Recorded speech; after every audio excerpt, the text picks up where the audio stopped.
Welcome, nature detectives. I'm Conrad Baker. I'm an outdoor educator for the New York State Office of Parks, Recreation, and Historic Preservation at Letchworth State Park, and today I have a nature mystery for you.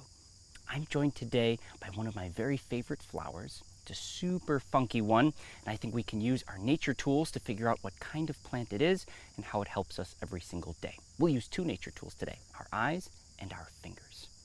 I'll show you our plant right here. Now you might notice right away that these flowers are no ordinary flowers. They dangle in a way that makes it look like they're hanging upside down. That's our very first nature clue. These plants have flowers that look like they're dangling upside down. Do you see how the stem, instead of coming up from the bottom like a dandelion, looks like it's coming down from the top? And it's dangling down upside down like a little bat hanging there, like a sleeping bat in a cave. Super cool and super distinctive. This plant's flower doesn't look like many other kinds of flowers around here. The second nature clue, while we're looking so closely at those flowers, is that we can notice its color. Now this plant has flowers that can sometimes have a couple different streaks or notes of colors in there, some little accents and interesting swirls, but in general, these flowers are going to be yellow. And these ones, of course, are, especially towards the back end, the part that's pointing back towards the plant, that's going to have the most yellow on it.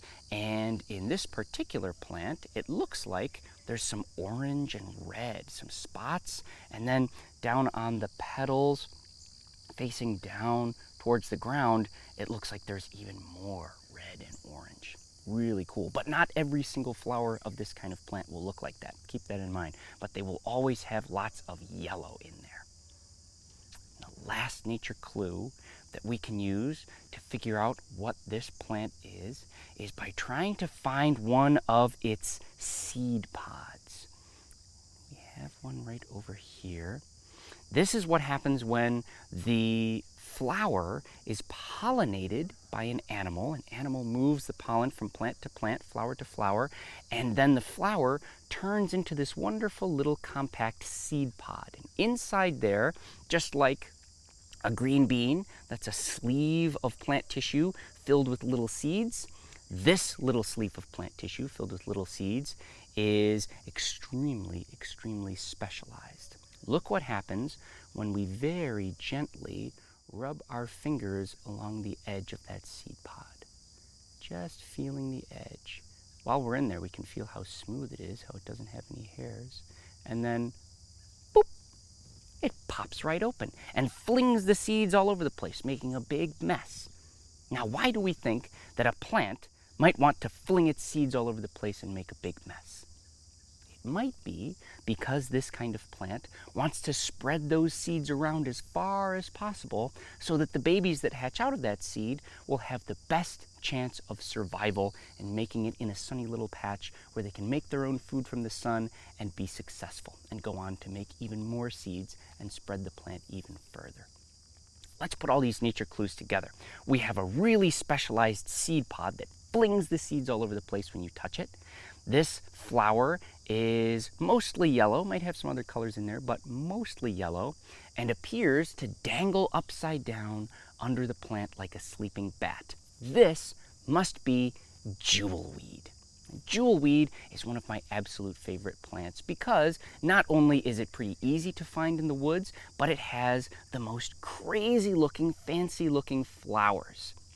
It's not really a particularly rare plant, but it looks like some sort of rare jungle plants that you'd find in Indonesia or a strange steamy jungle somewhere. But it's very common all over New York State and around Letchworth State Park and Western New York, certainly.